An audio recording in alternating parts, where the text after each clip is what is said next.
Buenas tardes, buenas noches. Bienvenidas, bienvenidos, bienvenidas a otro foro. Pamela Howard del Centro Internacional para Periodistas sobre cobertura de crisis mundiales. Mi nombre es Dariela Sosa, soy periodista venezolana y los estoy saludando desde Buenos Aires, Argentina. Y hoy tenemos un tema muy interesante, que es alfabetización de noticias o en noticias, especialmente durante crisis mundiales. Les recordamos que esta actividad es gratuita y está hecha gracias al apoyo del Centro Internacional para Periodistas, ICFJ por sus siglas en inglés, y la Red Internacional de Periodistas, IJNet. Si quieren incluirse en el grupo privado del foro en Facebook, donde se comparten recursos y oportunidades, pueden hacerlo en el enlace que mi compañera Desiree Esquivel, la gerente de comunidad en español, está poniendo en el chat. También pueden seguir las cosas a través de la página de IJNet en español, y también pueden suscribirse a nuestro boletín para que tengan información sobre los próximos eventos y los recursos que siempre estamos ofreciendo. Muy bien, tenemos hoy el gusto de contar en el webinar con Julio Montes, quien es cofundador y director del medio español Maldita.es. Durante más de una década trabajó en La Sexta, en los servicios informativos. Fue uno de los creadores de La Sexta Columna y coeditor del programa Debate al Rojo Vivo. Ha sido ganador del premio de periodismo José Manuel Porquet y el European Press Prize. También en la actualidad es colaborador del programa Julia en la Onda, de Onda Cero, todo esto en España. Y tiene, Julio, también una amplia experiencia en cursos sobre desinformación en universidades españolas como la Universidad Internacional de Cataluña y la Universidad Europea.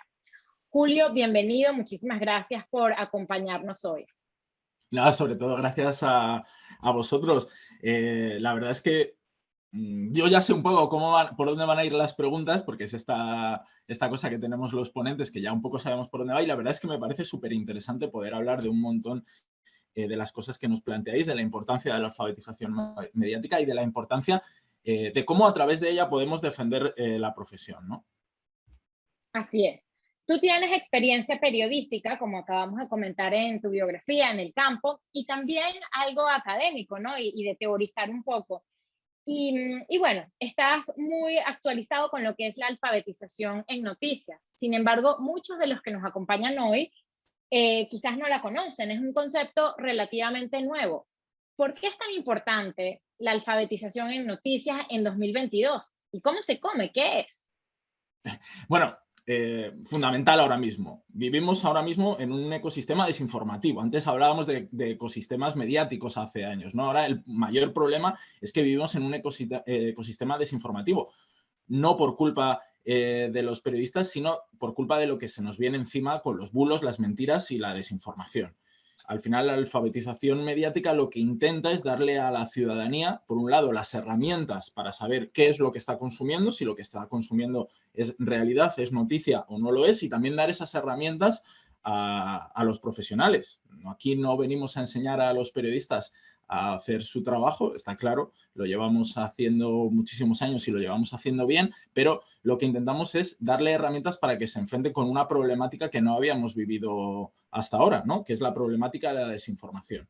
Estamos en un campo de batalla ahora mismo, en un campo de batalla embarrado, donde la mentira campa a sus anchas, mientras que los periodistas, intentando hacer bien nuestro trabajo, pues avanzamos de una manera muchísimo más difícil, porque cada día se nos complica más nuestra profesión, desde la precariedad a la ciudadanía que percibe el periodismo cada vez de una manera más negativa. Y tenemos que, frente a esto, preguntarnos el por qué sucede esto y si podemos tener algún tipo de herramientas para afrontarlo.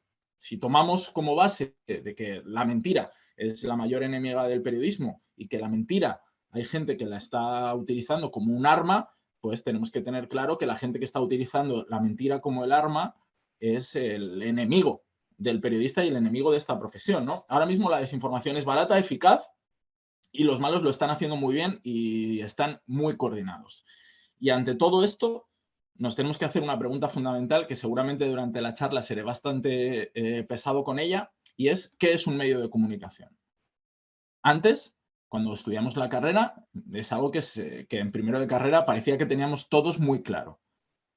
Pero en esta situación que vivimos ahora mismo, en 2022, en la que cualquiera en 3 minutos se puede hacer una página web que tenga apariencia de medio de comunicación y ponerse a desinformar, tenemos que tener muy claro que tenemos que tener un debate para saber si podemos definir qué es un medio de comunicación. Y a partir de que definamos qué es un medio de comunicación, podemos definir lo que no es un medio de comunicación y empezar a luchar para intentar recuperar un poco, digamos, el prestigio que vamos perdiendo cada día por culpa de los que no están haciendo bien su trabajo. Y los que no están haciendo bien su trabajo, los que están mintiendo, si el periodismo lo que busca es la verdad, la honestidad, el corroborar las fuentes, pues todos los que no están haciendo ese trabajo están siendo unos enemigos de la profesión, ¿no? Y si no señalamos qué es el buen periodismo frente a lo que no es periodismo, pues estamos ante un problema gordísimo, ¿no? Ya ves que me empiezo a liar un poquillo. Tú ves que si me empiezo a ir por las ramas, tú me Tranquilo cortas que volvemos perfectamente, al ¿eh, centro. Daniela? Sí. Te cuento, hay una cosa para nosotros muy importante. Nos diréis, bulos ha habido siempre, mentiras ha habido siempre. Eso es así, es una realidad.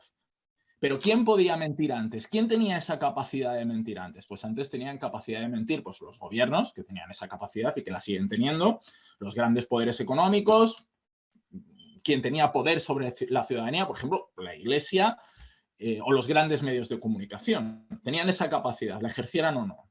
Pero ahora mismo esa capacidad de desinformar se ha democratizado completamente. Por lo tanto, por una parte, como decimos siempre, redes sociales y el acceso a los medios es muy positiva, pero a la vez es muy negativa y yo creo que desde la profesión no hemos sabido ver que eso nos estaba afectando directamente a nosotros y a la ciudadanía, con un concepto que a mí me gusta hablar mucho de él, que es el ancla. Antes, cuando tú consumías potencial información, la consumías a través de un periódico, que era un papel, unos papeles que comprabas en el kiosco. Desgraciadamente, cada vez menos se compra en los kioscos papel y tú sabías que ese era el formato y que en ese formato ibas a consumir información o potencial información. Puede que en lo que hubiera dentro no fuera información, pero ya identificabas ese formato en papel con la información. Con la radio lo mismo. Suenan las señales horarias y sabes que entra un boletín informativo en la radio que identificas por formato lo que estás oyendo con información. Y en la tele lo mismo, en la televisión entra en el plató de televisión, se ve cómo va entrando la cámara, hay una persona sentada en una mesa que te va a contar potencial información. Tu cerebro identifica formato con información. Pero ¿qué pasa en 2022 cuando los contenidos o la información se mueven de una manera digital? Que como tu cerebro durante tantos años ha identificado información con formato, ahora mismo cualquiera que decida desinformar y hacer una página web con formato de medio de comunicación nos la puede colar. Mi padre, que es una persona mayor, cualquier cosa que le llegue a WhatsApp que tenga ese formato que él percibe de una cabecera, un titular, cualquier cosa que tenga ese formato, él directamente se la cree. Y eso es un problema tremendo, ¿no? Claro. Mira, no te interrumpí porque todo lo que has mencionado es vital para entender la complejidad de, de la situación en la que nos estamos moviendo. Fíjate, yo te escuchaba y recordaba cuando estudiaba periodismo en Caracas que mis referentes eran Richard Kapuczynski, Oriana Fallaci, y son muy buenos periodistas, pero digamos, vivieron y respondieron a una realidad totalmente distinta y a unos retos totalmente distintos de los que estamos viviendo hoy como periodistas, ¿no? En donde todo el mundo tiene esta tribuna y esta capacidad de utilizar el formato de información, lo cual hace mucho más difícil a veces distinguir información de opinión o información de desinformación. Las redes sociales digitales hacen posible la comunicación de información y distribución con buenas intenciones o que es verificada, pero también la viralización de la desinformación. Y cuando hablamos de desinformación, también es importante desmenuzarlo, porque hay varios tipos de desinformación, no todos los mensajes falsos son iguales, ni hacen el mismo daño, pero todos van, digamos, contaminando de alguna manera la discusión pública y hace que al final como que perdamos la confianza en lo que vemos, en lo que escuchamos, en la distinción de lo que es real y lo que no es real. Cuéntanos un poco qué es desinformación y cuáles son sus tipos principales. Yo creo que has definido muy bien una palabra clave en todo esto, que es la confianza. Estamos en un momento en el que la ciudadanía no sabe en qué confiar, porque no sabe distinguir lo que le está llegando. Por eso es tan importante la alfabetización. Vuelvo un poco a una pregunta que soltaba antes sobre qué es un medio de comunicación, que es una pregunta fácil, si has estudiado periodismo, como os decía, pero es muy clave, sobre todo, saber si hay un mínimo de cosas con las que podamos definir que algo es un medio de comunicación o no es un medio de comunicación. Sin entrar en barreras económicas, sí hablando de transparencia, sí hablando de rectificación, de metodología, no hablando, claro está, solo de que esto lo tuvieran que definir verificadores, esto tendrían que sentarse verificadores, universidades, académicos, medios de comunicación. ¿Hay alguna manera de poder definir mínimos que le den confianza a la ciudadanía de que a una página web en la que está entrando tiene unos mínimos requisitos de metodología periodística? Son cosas que nos tenemos que preguntar. O sea, al final vivimos en un mundo ahora mismo en el que, como decías, la información y la desinformación se mueve por los mismos canales, ¿no? Canales abiertos y canales cerrados, más allá de medios de comunicación o no medios de comunicación. Medios abiertos como Facebook, Twitter, Instagram, medios cerrados como pueden ser WhatsApp y Telegram. Y tenemos que aprender cómo se mueve la desinformación en ellos y cómo se mueve también la información. Y sobre todo, qué podemos exigir a las plataformas de qué deben hacer y qué no para luchar contra la desinformación. Pero sobre todo, lo primero que tenemos que saber es qué es lo que queremos que sea un medio de comunicación y si podemos definirlo. Si queremos entrar a las plataformas en un debate sobre cómo deben luchar ellos contra la desinformación, cómo deben ir más allá para que no sea solo un fact-washing, de un lavado de cara de los intentos que están haciendo para luchar contra la desinformación, lo más importante de ellos, con ellos sobre todo, para que no afecte también a la libertad de expresión, es tener una metodología clara en las plataformas para luchar contra la desinformación. Porque entre la censura y la lucha contra la mentira, pues puede ser que haya un hilo muy fino entre ellas. Y la única manera de no pasar a la censura frente a la lucha contra la mentira es tener una metodología y unas reglas para todos, y unas reglas públicas. Por ejemplo, Facebook, ¿cómo lo hace? Pues Facebook trabaja con verificadores y te enseña esto no es cierto por este artículo que te enseñamos. ¿Puede estar mejor? Seguramente. ¿Tiene que mejorar Facebook? Absolutamente. Pero hay otras plataformas que lo están haciendo peor. No sabemos absolutamente cómo lo hace TikTok. YouTube en castellano, en español, pasa absolutamente del tema y sobre todo actúa sin una metodología. Twitch, exactamente lo mismo. Y las redes cerradas, pues son otro problema mayor, porque está claro que no podemos entrar en las conversaciones privadas, que es algo tremendo, pero sí tenemos que ver cómo podemos actuar en ellas. Sobre todo, cómo podemos actuar en un ecosistema en el que los anglosajones, pues WhatsApp lo tienen en un segundo plano clarísimamente porque ellos no lo utilizan. WhatsApp lo utilizamos en España, en Italia, en Latinoamérica, los latinos en Estados Unidos, en la India, pero es verdad que para nosotros, que suele ser una herramienta diaria y una herramienta familiar y una herramienta de conexión con la realidad, en la que la desinformación y la información es muy importante y fluye además en grupos familiares en los que hay cierto grado de confianza. Nosotros, por ejemplo, para que te hagas una idea, trabajamos con un bot que nos llegan 400, 500 mensajes al día de gente que nos pide verificar cosas. Pues tenemos que pensar a partir de ello cómo esto nos puede servir a los periodistas para trabajar. Tenemos que intentar utilizar las herramientas que los malos, los desinformadores están utilizando, como puede ser WhatsApp o Telegram, para intentar entrar en su terreno de juego e intentar actuar y actuar antes, detectar las desinformaciones e intentar dar herramientas a la gente para que en esos mismos grupos puedan actuar, ¿no? Sí. Mira, has mencionado varias cosas importantes en referencia a la colaboración que tenemos que tener los periodistas, la coordinación en cuanto a cuáles son los mínimos que queremos tratar de poner en el debate público y de exigirle a las plataformas. Muchos de los que estamos aquí hemos firmado la carta abierta para YouTube para que, digamos, sea más transparente y más proactivo en la lucha contra la desinformación, sobre todo en los videos más populares, más virales. Hemos traído aquí también a personas representantes de Facebook para preguntarles y poder desmenuzar un poco también las políticas que tienen de lucha contra la desinformación. Pero antes vuelvo un poco al corazón de esto para ir aclarando unos términos y estar todos en la misma página. Cuando hablamos de desinformación, muchas personas a lo mejor, Julio, no saben la diferencia entre un contenido manipulado, un contenido de que es sátira o parodia, y entonces, bueno, quería que un poco nos contaras esas diferencias para poder entender también la cara versátil del enemigo al que estamos enfrentando.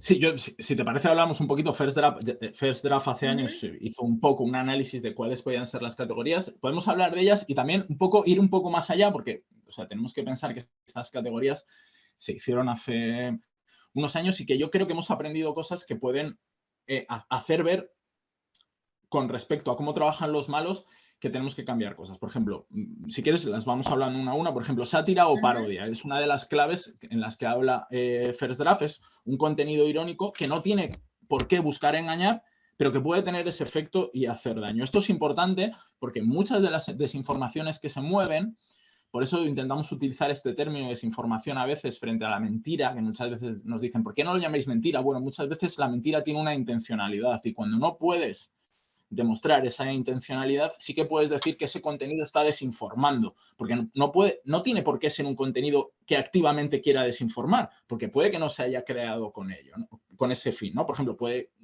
ser creado con un fin paródico y convertirse, mientras que se viraliza, en un contenido en el que la gente lo consuma como real, ¿no?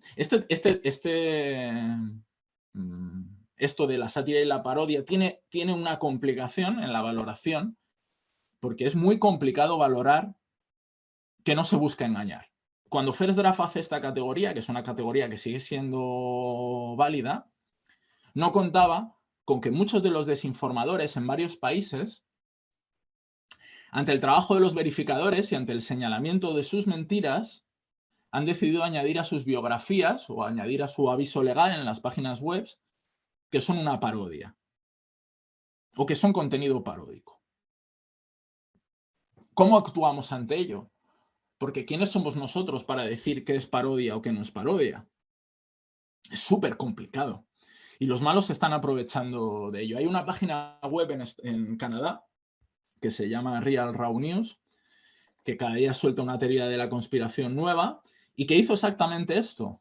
Cuando en Canadá les empezaron a señalar y se podrían meter en problemas judiciales, lo que hicieron directamente es poner un aviso legal en que dicen que el contenido que hay en esta página web no tiene por qué ser real, es un contenido paródico.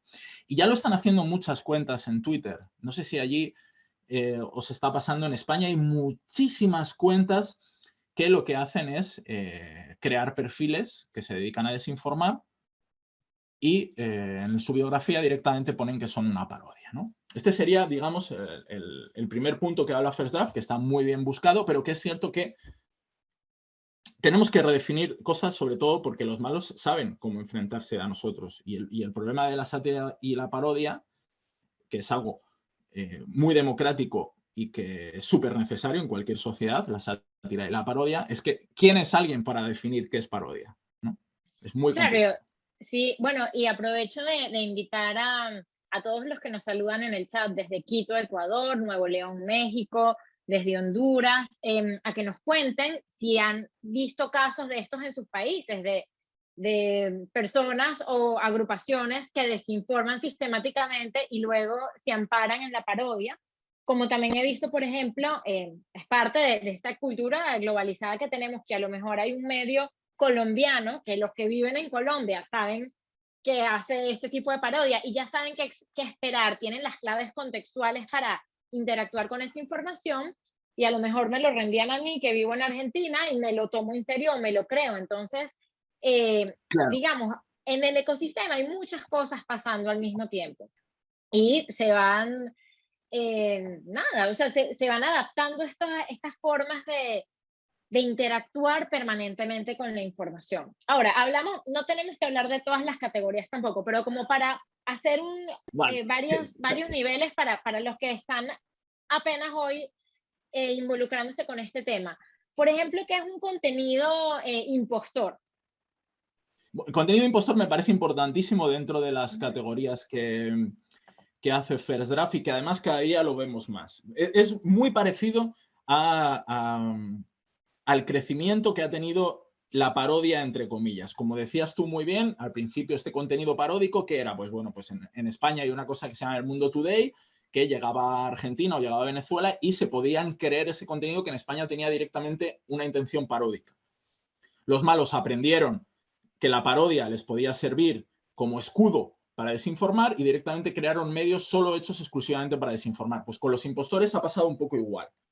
Ha sido un crecimiento brutal el que estamos viendo. Hay cuentas y cuentas en España que directamente se hacen pasar por el diario El País, por ABC, y que sueltan auténticas burradas que se viralizan de una manera brutal. Webs, además, que se crean con la estética de medios de comunicación, además para intentarle timar a la gente, por eso te digo de esa evolución, la evolución que al principio vimos entre los impostores que lo que hacían era desinformar haciéndose pasar por un medio, que eso es algo que podemos tener claro lo que es, ahora lo utilizan también para intentar aprovecharse económicamente de la gente con timos, estafas, y me parece importantísimo. Y en esto es clave la alfabetización mediática, es una de las cosas que sí que puede resolver. Hay una clave que es muy obvia, que nosotros siempre decimos. Tenemos que tener claro, Dariela, que la gente que llega a su casa después de trabajar 8, 10, 12 horas, el decirles lo típico que se suele decir en estos casos de tienes que comprobar antes de compartir, la gente es muy complicado que compruebe. Es muy complicado, lo tenemos que tener claro. La gente Claro, tiene es que una antes vida. por eso, para eso nos pagaban a nosotros los periodistas, Claro, para estar claro, constantemente verificando con el pensamiento crítico activado. Ahora le estamos poniendo a la exacto, gente una gran carga de responsabilidad, más la que exacto. tenemos nosotros. Y es imposible, sobre todo, por eso te decía lo del principio, o sea, los periodistas estamos en una situación en la que, por un lado, estamos perdiendo la credibilidad de la gente, no por el trabajo del periodista seguramente, porque el trabajo del periodista sigue siendo el mismo. ¿Qué pasa? Que tiene una mayor precariedad a la hora de tener que realizar su labor y además hay gente que se está haciendo pasar por periodistas. ¿Por qué? Porque el periodismo, hasta cierto punto, sigue teniendo un halo de credibilidad y como lo tiene, los malos lo han sabido aprovechar muy bien para imitar lo que es un medio de comunicación. Pero no me quiero desviar, que se me va mucho siempre con este Sí, tema. no, no, y es que es Ariela, un tema demasiado, demasiado interesante. pero, Dime, pero, dime. pero, pero es muy clave lo que dices con respecto a esto. O sea, la carga que le podemos meter a la gente en el día a día es la que es. Sobre todo cuando ellos tienen en sus grupos familiares gente que está desinformando activamente.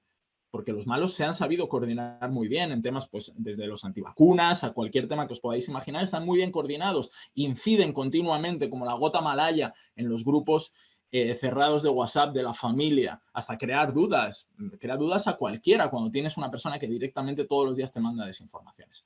Entonces, intentar aplicar la racionalidad de nuestra vida de periodista, del contraste a la ciudadanía que tiene otras labores, familia, llegar a fin de mes, es muy complicado. Nosotros intentamos tener una clave absoluta. Si hay una cosa que le tiene que quedar a la gente metida en el cerebro en estos casos es, si te parece muy llamativo, si te cabrea mucho, si no estás seguro que es real, no lo compartas. Ya se identifique con tu sesgo o no se identifique con tu sesgo. O sea, lo único que le podemos decir a la gente es que intente hacer de pequeña barrera cada uno de ellos. Y si tienes claro que es mentira, pues sí, participar activamente en esos grupos familiares a través de los contenidos verificados que puedas acceder a ellos, o si has tenido el tiempo suficiente para comprobarlo tú, pues que activamente ayudes a parar una desinformación. Pero claro, pedirle a alguien que contraste, pues es que es muy complicado, Dariela, porque la vida de la gente pues es muy complicada. Sí, sí, sí. Lo que has mencionado es vital. Eso de si algo nos produce un contenido nos produce una emoción fuerte de frustración o incluso de alegría, una noticia que quizás quisiéramos que fuese verdad, pero no lo es y no hay manera de verificarlo, tener ese autocontrol de chequear antes de compartir, o por lo menos esperar antes de uno ser como el que está ayudando a viralizar una información que todavía no has verificado completamente. Fíjate, vamos a hablar de una última categoría. Si bien estas cosas tampoco están escritas en piedra y van evolucionando constantemente, hablemos, por ejemplo, de contenido manipulado. En un mundo en donde hay gente que tiene acceso a Photoshop, incluso no hay que ser, bueno, digamos, con inteligencia artificial, imagínense que ahora pueden hacer videos de Julio o de mí diciendo cualquier barbaridad y tienen que prestar mucha atención la persona para ver que a lo mejor la voz y el cuerpo no están totalmente sincronizados o que hay algunas características que no lo hacen humano. Pero no solamente tienes que ser experto en inteligencia artificial para manipular un contenido.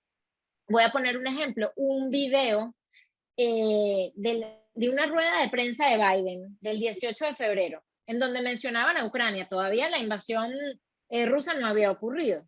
Eh, Se utilizó hace unas semanas el mismo audio, pero con unos subtítulos en español distintos, que decían que Biden, el presidente de los Estados Unidos, estaba invitando a atacar a Ucrania y que era un éxito.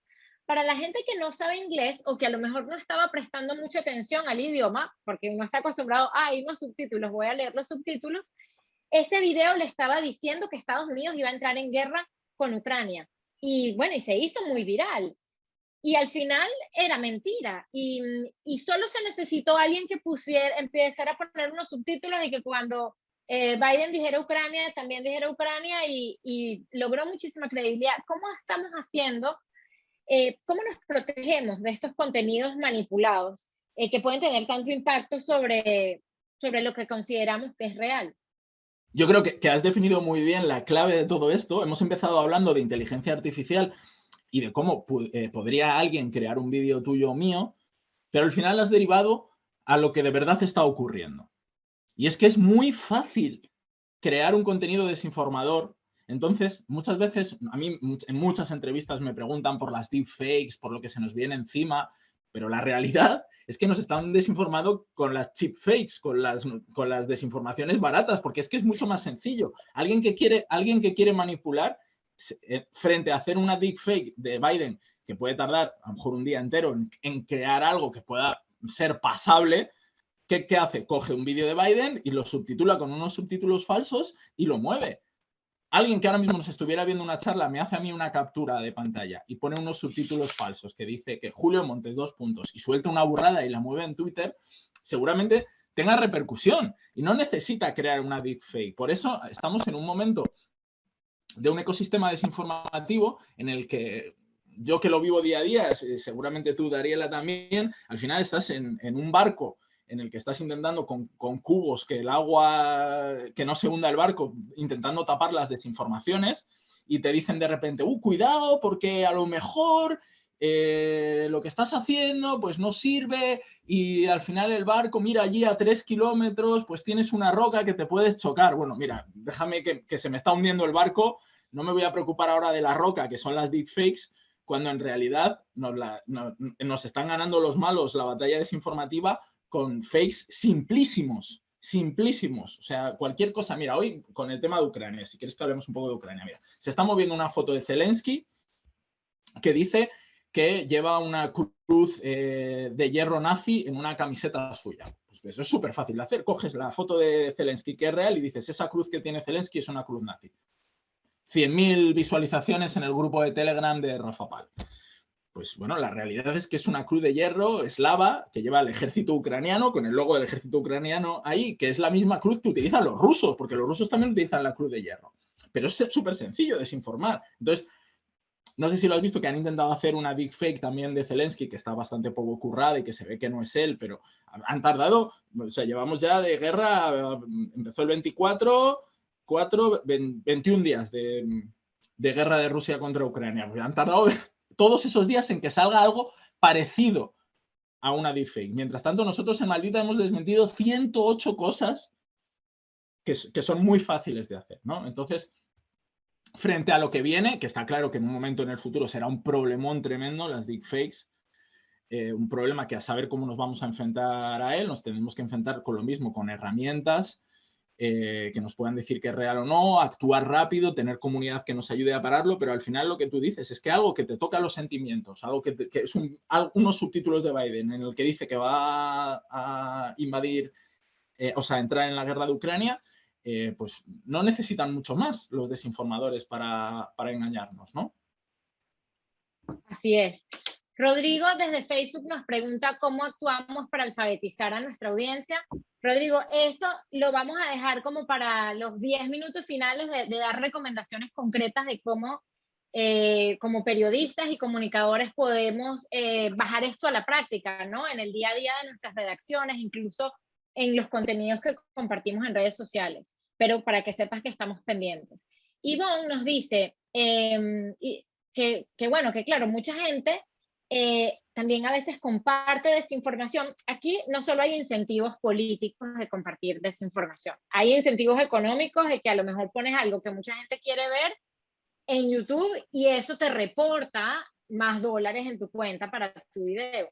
Y también hay un tema de egos, que bueno, los periodistas lo sufrimos y los ciudadanos, de que tú quieres que ese tweet como muy inteligente y reflexivo que pusiste llegue a la mayor cantidad de gente posible, o quieres ser el primero que da un tubazo, decimos en Venezuela, como una noticia, una breaking news, una noticia muy importante que la gente no conocía. Entonces, estamos operando también con esa, dentro de esas urgencias que son entendibles, pero que también nos pueden llevar a tomar errores, porque a lo mejor tú no eres el primero en decir la breaking news, pero si te tomas el tiempo de verificar, pero si no verificas, puedes caer en desinformar, baja tu credibilidad y empobreces el debate público.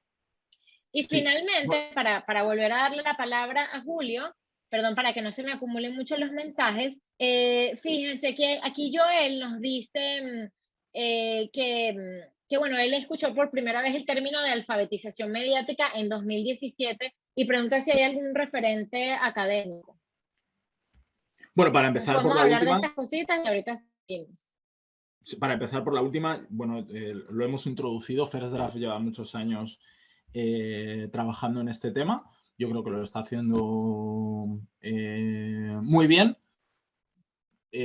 Nosotros en Maldita tenemos una cosa que se llama Maldita Educa. Si alguien quiere entrar, tenemos allí caja de herramientas, tenemos pequeños manuales de lo que vamos aprendiendo día a día. Nosotros tenemos una persona de academia que lo que hace es el conocimiento que nosotros día a día vamos teniendo a la hora de luchar contra la desinformación. Nuestro compañero Pablo Hernández lo que hace es, con académicos de universidades, intentar transformarlo en cosas que puedan ser útiles para la gente.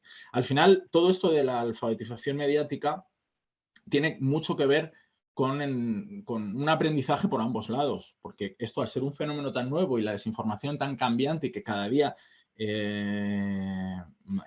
va mejorando los malos y nosotros intentamos mejorar también, pues seguramente un curso de alfabetización mediática que te veas del año pasado o de hace 2 años, el ecosistema ya ha cambiado bastante en bastantes cosas y en bastantes claves que antes veíamos como muy claras y que ahora no. Pero bueno, o sea, para empezar y ver estas dos cosas, está muy bien FirstDraft, Maldita, claro está, yo no voy a decir lo contrario, no te voy a decir que no está bien, pero yo creo que está bien también. La cuenta de Twitter también la puedes seguir, que es Maldita Educa, y que lo que hace va soltando tips de cosas y del aprendizaje que vamos teniendo en Maldita. Y yo creo que para empezar está muy bien. Las herramientas son fáciles de usar, herramientas para búsqueda inversa de vídeo, búsqueda inversa de foto, que es lo más importante a la hora de empezar. Y luego ya, si te gusta muchísimo el tema, pues tienes muchísimas más herramientas o sync que ir probando, desde geolocalización al tiempo meteorológico, a un montón de cosas, ¿no? Esa es la última pregunta. Luego, en lo que decías, Daniela, hay 2 cosas que me parecen muy claves. Una es lo que decías al final, que es qué pasa cuando el periodista se equivoca. Yo creo que tenemos que ser claros en que somos humanos y nos podemos equivocar, ¿no? Y eso nos diferencia de los desinformadores en la rectificación. O sea, no podemos hacer mucho más los periodistas en el que, desgraciadamente, por muchas de las cosas que tú dices, ya sea por ego, que ahí no podemos entrar en mucho más, y en la otra, por la precariedad y la inmediatez que nos exigen continuamente, pues los medios que hayas tenido para poder sacar algo frente a la necesidad imperiosa, no solo por parte del periodista, sino por parte del medio de ser el primero, pues nos pueden llevar a errores. Y lo importante ahí, pues es que no hay nada más que ser claros y sinceros con la audiencia frente a ella. Te has equivocado, te has equivocado. Nosotros, cuando nos equivocamos, rectificamos. Es lo que le tenemos que decir a la audiencia frente a los malos, que cuando se equivocan no rectifican. Por eso te decía al principio de la charla, ¿qué cosas podemos definir de qué es periodismo y qué no es periodismo? De qué es un medio de comunicación y qué no es un medio de comunicación. De quién es periodista y quién no es periodista. Pues a lo mejor algo tan fácil como que la rectificación es necesaria. Y hay gente que no rectifica. Y si no rectificas, pues a lo mejor es que no te has equivocado y estabas manipulando conscientemente. Luego, la otra parte que también me interesa muchísimo, porque me parece apasionante, el por qué se desinforma, ¿no? Tú hablabas de dos cosas. Hemos estado hablando antes de la parte, digamos, entre comillas, ideológica y de la parte económica. Eso es, dentro del cerebro humano se puede entender, ¿no? O sea, hay gente que manipula o que desinforma con una intención, que es meter a la ciudadanía en la mente un discurso que no es real, con unas pruebas que no son reales, pues para intentarle llevar por un carril ideológico frente a determinadas situaciones.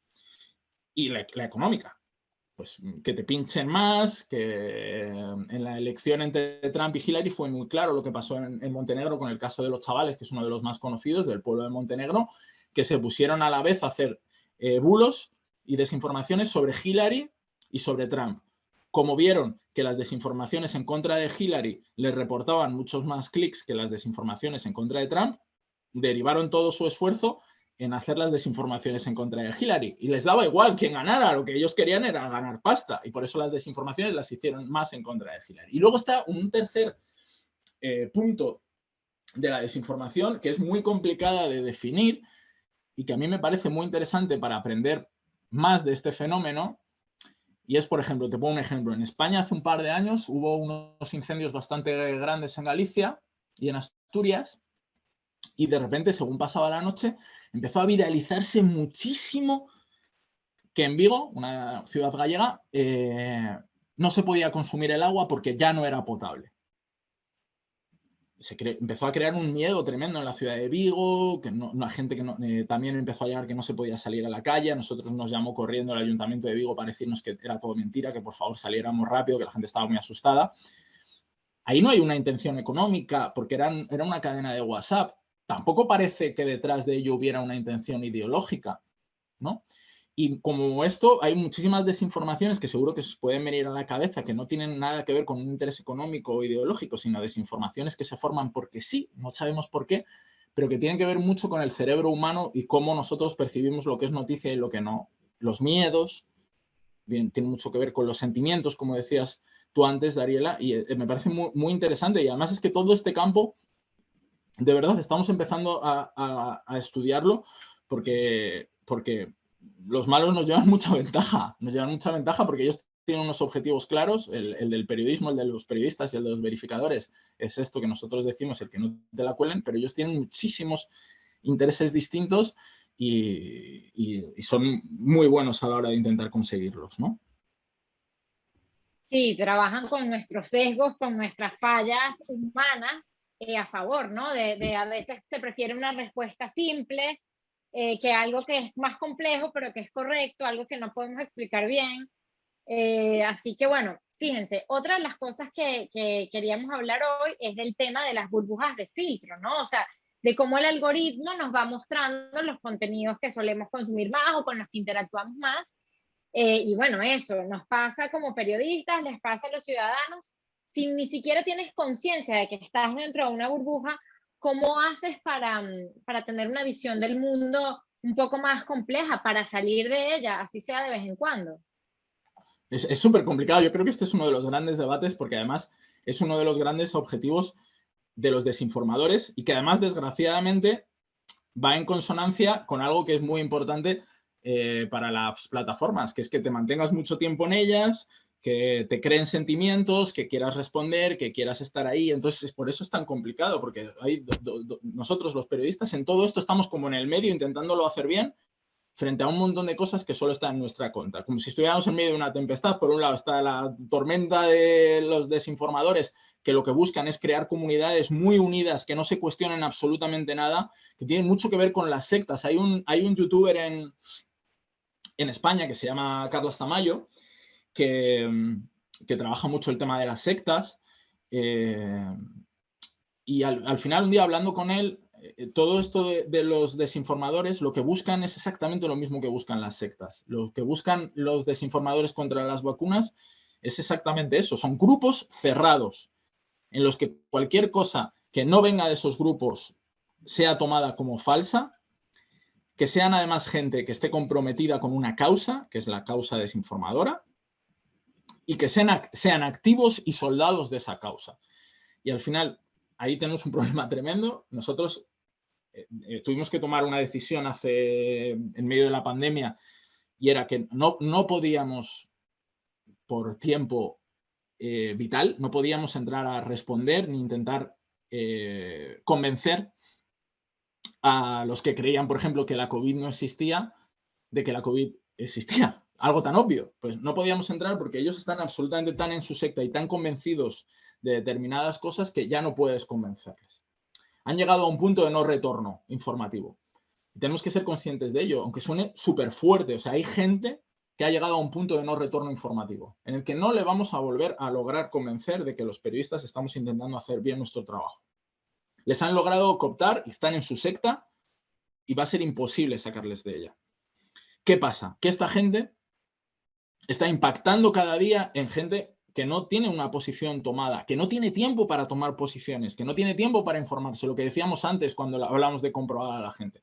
Es un grupo familiar de WhatsApp de 20 personas en las que hay dos o hay una que todo el día está subiendo desinformaciones sobre un tema específico. Al final va creando una percepción de que ahí puede haber algo. Yo no tengo tiempo para entrar a mirar si es real o no. Esa gente está teniendo un impacto. Y desgraciadamente cada día son más efectivos.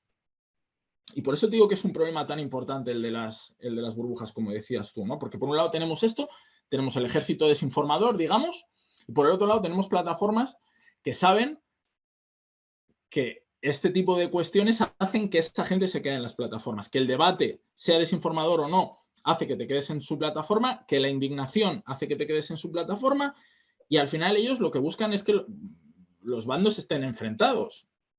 No quiero decir que es lo que buscan, porque no quiero tampoco acusar a las plataformas de ello, ¿no? Pero sí les viene bien.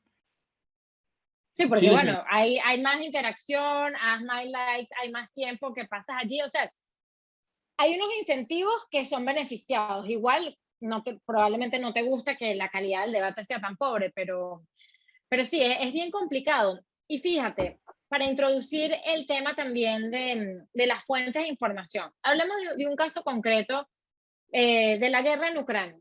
Así como hay periodistas que van, corresponsales de guerra, a veces representantes de distintos medios de comunicación, otras veces freelancers, también hemos visto que hay youtubers, por ejemplo, que han ido para allá y claro, uno no puede decir como periodista, no, que cómo van a ir los youtubers. Hemos visto todo tipo de discusiones en la web, o sea, hay libertad de expresión, y libertad de movimiento, ¿no? Pero bueno, también estamos viendo que hay fuentes que quizás sin mala intención, otras sí pueden tener mala intención, a lo mejor como no tienen esta educación periodística de usar el rigor periodístico para aproximarse a una situación tan compleja como es una guerra, que no has estudiado el contexto de la tensión ruso-ucraniana, que no tienes incluso a veces entrenamiento para estar en una guerra. Y hemos visto todo tipo de cosas en contenidos que luego igual son compartidos por mucha gente. ¿Cómo hacemos sin caer en esa superioridad moral de como somos periodistas, somos los únicos a los que nos deben dar tribuna, pero al mismo tiempo sí reconocer que hay otro tipo de líderes de opinión, de influenciadores, que a lo mejor no tienen todas las herramientas periodísticas para transmitir un contenido, pero que igual lo están haciendo y a lo mejor tienen millones de seguidores y esa opinión pública también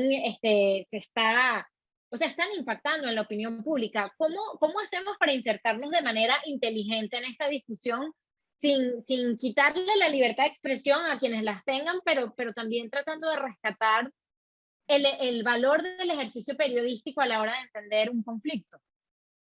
Sí, me parece otro debate interesantísimo. Es que cada una de las preguntas que me haces, Da Gabriela, para nos podemos un quedar webinar solo. una hora con cada una de ellas, porque es interesantísimo esto. Yo creo que la clave de todo esto, para mí, esto es una opinión personal, es que no debemos desechar el formato, sino que debemos ver el trabajo individualmente. O sea, creo que, igual que te decía al principio de la charla, que tenemos que ver qué es ser periodista, porque ¿qué es ser periodista? Para mí, una persona que es periodista es una persona que cuenta hechos, que ha verificado, que es honesto cuando se equivoca, que utiliza las fuentes y que es transparente con sus lectores con respecto al trabajo que hace. Eso es periodista. Pero el que miente, porque tenga el título de periodismo, es periodista. Tenemos un problema con eso. O sea, para mí, un papel que te dice que te ha sacado una carrera no te hace periodista el ejercicio de la labor. Y yo creo que Incluso puedes tener ese papel y ser pésimo periodista.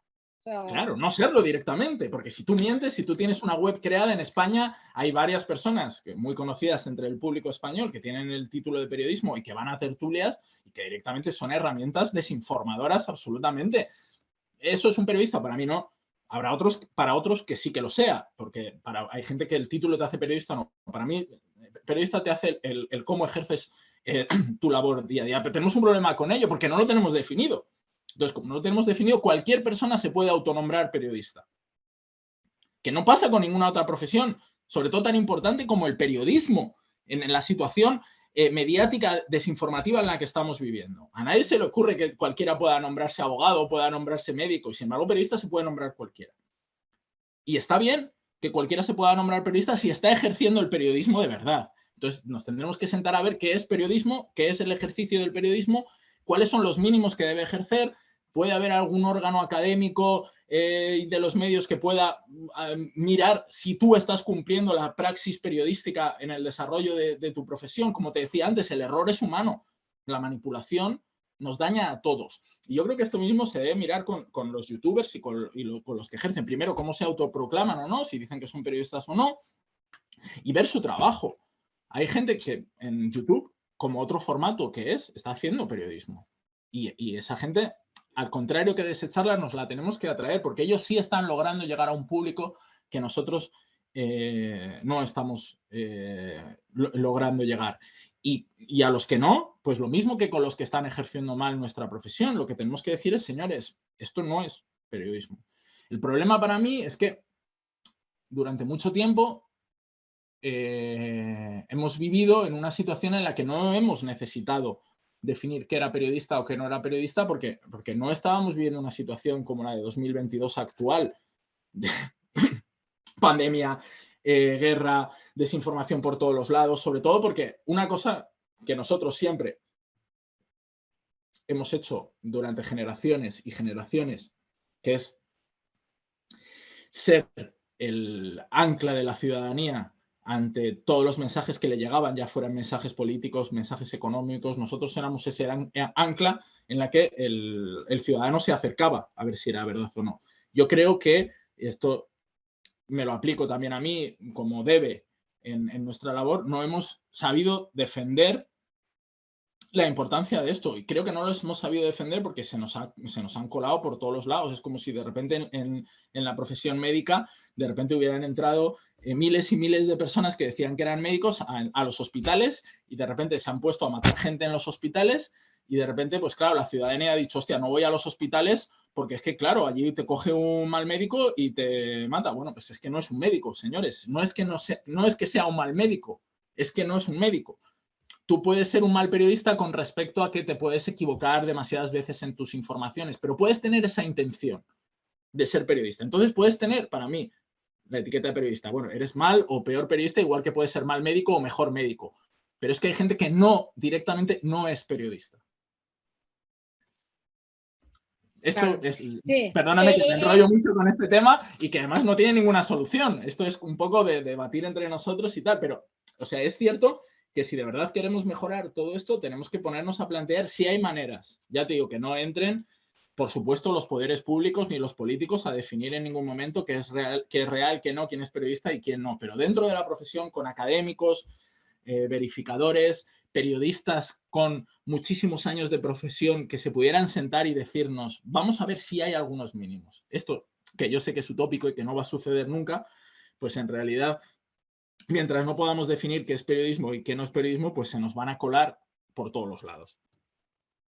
Sí, y estamos en esta tensión, ¿no? Entre que necesitamos más regulación y al mismo tiempo nos da miedo quién vaya a regular, con qué. O sea, sabemos que muchas cosas pueden salir mal con una regulación excesiva en donde alguien trata de arrimar los acontecimientos a sus propios intereses. Entonces, bueno, no son debates fáciles, creo que es importante tenerlos acá, aunque no tengamos una respuesta clara, una recomendación perfecta, porque digamos que todos estemos más empapados de todas las sutilezas de este debate y de lo complejo con la multiplicidad de actores es básico para que de verdad tengamos una dimensión más clara del conflicto. Fíjate, Emma nos pregunta hace rato si los desinformadores trabajan solos o de manera individual o están integrados a algún grupo. Hablaste brevemente de eso, pero no sé si nos puedes comentar un poco más del perfil de los que desinforman o si ustedes han podido identificar algunas categorías. Bueno, en la desinformación, por ejemplo, científica con la COVID, está claro que están súper coordinados. Además, son muy fáciles de detectar porque muchas veces se reúnen en grupos abiertos de Telegram en los que puedes infiltrarte y estar ahí y ver cómo se van moviendo las desinformaciones casi en tiempo real, casi cómo se van creando las desinformaciones. Y luego lo que tenemos que tener claro muchas veces con la desinformación, yo creo que ahora con la COVID ha cambiado un poco, pero hasta la COVID pensábamos que las desinformaciones eran políticas, que tenían que ver con la política. Y de repente nos hemos dado cuenta que las desinformaciones, los desinformadores buscan un objetivo que va mucho más allá de lo político. Y es que dudes de todas las instituciones. Que dudes de la institución periodística, que dudes de la institución médica, que dudes de la institución científica, que dudes de todas las instituciones. Están intentando crear un nuevo orden dentro de sus mentes en la que, a través de la desinformación, quieren acabar con todo. Y por eso es tan importante, y vuelvo a poner en valor la labor del periodista, porque es que nadie más va a poder hacer absolutamente nada. Y los desinformadores, volviendo a la parte de política que nos preguntaba la compañera, los desinformadores políticos y los partidos políticos lo tienen clarísimo, que la desinformación es un arma. Y la usan clarísimamente. No la usan como antes la usaban de un político saliendo a mentir. Al final, un político saliendo a mentir tiene un recorrido, sí, pero mucho menos importante de lo que nos parecía. Yo creo que los verificadores, las unidades de verificación que nacieron en Estados Unidos, tenían una cosa en mente clarísima, que era el examen de los políticos, que los políticos no nos la colaran, pero los políticos son un elemento más en la rama desinformativa. Muchas veces el discurso de desinformador se crea antes que los políticos entren en él. Yo creo que las unidades de verificación tienen que ser mucho más conscientes de eso, tienen que ir mucho más allá, a escuchar a la ciudadanía, a escuchar las desinformaciones, por dónde están yendo. Yo creo que hay un momento en el que deja de ser importante si Biden o Trump han dicho 3 o 5 y ver qué hay debajo de todo ese discurso. Cuando Trump señala desinformaciones con respecto a los migrantes, claro que es importantísimo que lo esté diciendo Donald Trump. Pero Donald Trump lo está diciendo por unos motivos, y es que ya se ha creado ese caldo de cultivo desinformador por el que Donald Trump puede decir eso, y Donald Trump está siendo efectivo a la hora de decir eso. Donald Trump no dice eso no sabiendo que no va a ser efectivo. Cuando Donald Trump dice eso, sabe que está siendo efectivo porque se ha logrado crear un caldo de cultivo en sus comunidades en Estados Unidos hacia los migrantes que se van a creer eso directamente de Trump. No es que Trump sea el iniciador de las fake news. Trump es un aprovechador más de los ecosistemas desinformativos que se han creado con todo este problema. Que no digo que no sea Donald Trump el que estuviera detrás de todas esas organizaciones que han empezado a desinformar. Yo creo que Donald Trump se aprovecha de ello porque el otro, claro, está, no lo podemos probar, ¿no? Claro, ahora, ¿cómo luciría un mundo en donde nadie se cree nada? Por aquí Emma también habla de, bueno, entonces iríamos a un anarquismo. O sea, ¿qué crees que hay detrás de esto, de un objetivo en donde la gente no se crea nada, sea hiper desconfiada? La confianza es como la base de muchísimas interacciones humanas, ¿no? Desde con la familia, con los colegas de trabajo, o sea, ¿cómo luce un mundo en donde la desinformación gana? Yo creo, esto también es opinión personal mía, por favor, ni de maldita ni de nadie. Nos preguntaba Emma más si esto nos llevaba al anarquismo. No, no, para mí no. Yo creo que nos lleva directamente al fascismo. Yo creo que nos lleva directamente a que sí que hay gente que sí que cree en cosas. Mientras que en la ciudadanía preocupada, que no está posicionada, que no está metida en la secta desinformadora, hace que dudes de todo, hay gente que sí que están creando un ejército de gente que sí que está creyendo absolutamente lo que les dicen. Las vacunas no funcionan, la COVID es mala, Putin no está matando gente en Ucrania. ¿Y qué surge ante todo eso? ¿Qué surge ante una ciudadanía que no sabe en qué creer, pero una ciudadanía que sí que cree firmemente que los migrantes en Estados Unidos están entrando a violar a la gente en sus casas? ¿Qué surge ante eso? Surge el fascismo.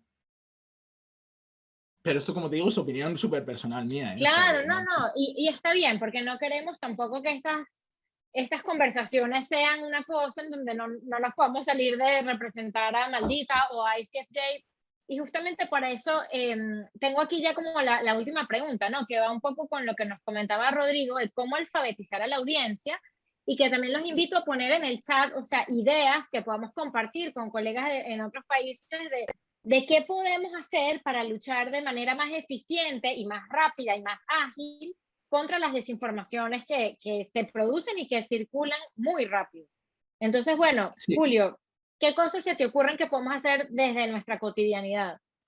pues yo cuando me estaba un poco reflexionando sobre esta charla, eh, hablaba de retos a los que nos vamos a enfrentar con la alfabetización mediática. Que si quieres te los cuento y los podemos comentar. El primer reto que creo que tenemos que tener es entrar en los coles. Pero esto es una solución a medio y largo plazo. Porque el segundo reto, que las administraciones se den cuenta de que esto es un problema que toca a todo lo que sostiene nuestras democracias. Y aquí entra algo que siempre nos pasa y de lo que no hemos hablado, y es en fijarnos continuamente en los jóvenes para intentar luchar contra la desinformación. Los jóvenes están ahora mismo mucho más capacitados para detectar una desinformación que las personas mayores. Y las administraciones se tienen que dar cuenta de que tiene que haber un foco dedicado exclusivamente a la alfabetización mediática de las personas mayores. Por lo que os decía antes al principio de esta charla de las anclas. Nosotros hemos crecido con anclas que no son las mismas que tienen los jóvenes. Los jóvenes saben que algo digital puede ser real o no. Nuestra generación y las generaciones más mayores, cuando ven algo que tiene apariencia de medio de comunicación, directamente lo relacionan con un medio de comunicación y se lo pueden colar más directamente. Esto para mí sería el segundo reto. El tercer reto, que sé que he sido muy pesado durante la charla, es que esto se lo tenemos que hacer ver a los periodistas, que nos estamos jugando a la profesión en estas cosas. La alfabetización mediática ayuda a la ciudadanía y ayuda a la profesión, y sobre todo ayuda a que veamos que hay gente que dice que está ejerciendo esta profesión y en realidad no la está ejerciendo. Y el cuarto reto, el tecnológico, que de momento ya te decía antes que es el que menos miedo me da, pero que va a llegar. Va a llegar y tenemos que estar muy preparados para ello. En el día a día, si tienes tiempo y te puedes aprender a usar las herramientas, son muy sencillas. La mayoría de los fakes se resuelven de una manera muy sencilla. Lo que se necesita es tiempo, que en este mundo en el que vivimos ahora mismo es el mayor bien y la mayor escasez. Por lo tanto, los desinformadores lo saben y se aprovechan de que la gente no tiene tiempo. Y se aprovechan de que ellos sí, porque tienen una misión. Para ellos es casi una profesión, frente a que a nosotros siempre se ha dicho, ¿no?, que el periodista es 24 horas periodista, pues los desinformadores son 24 horas desinformadores. Y esto es como si estuviéramos viviendo una batalla frente a ellos y los periodistas tenemos que darnos cuenta que nos tenemos que poner en esa primera línea frente a ellos y frente a los que falsamente se están haciendo pasar por periodistas, ¿no?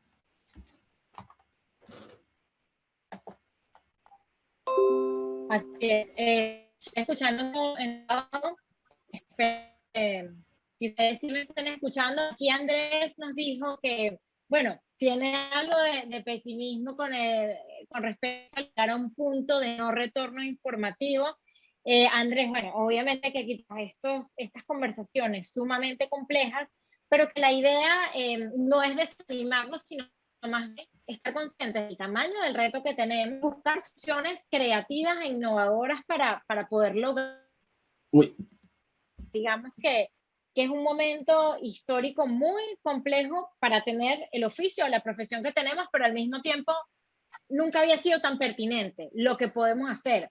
Yo escuchaba las líneas de acción que comentaba Julio y, por ejemplo, yo tengo una idea también súper personal, Dariela Sosa. Yo quisiera hacer un concurso de verificación de imágenes de gente que traiga las imágenes que se informan en su grupo familiar y que haga la búsqueda inversa de imágenes y que lo mande a un sitio y luego, no sé, premiamos las 4 más cómicas, las 4 más importantes, o sea, y más allá de que sea algo como gamificado, divertido, quiero que estas herramientas, que de verdad son sencillas, o sea, hacer un reel es más difícil que hacer una búsqueda inversa de imágenes, sí. se pueden generalizar, las podamos tener como en las herramientas que podemos utilizar día a día para verificar información y para ir saneando el discurso público que está más cercano a nosotros. Entonces, digamos, asumamos el reto como con mucha energía y recordando que es una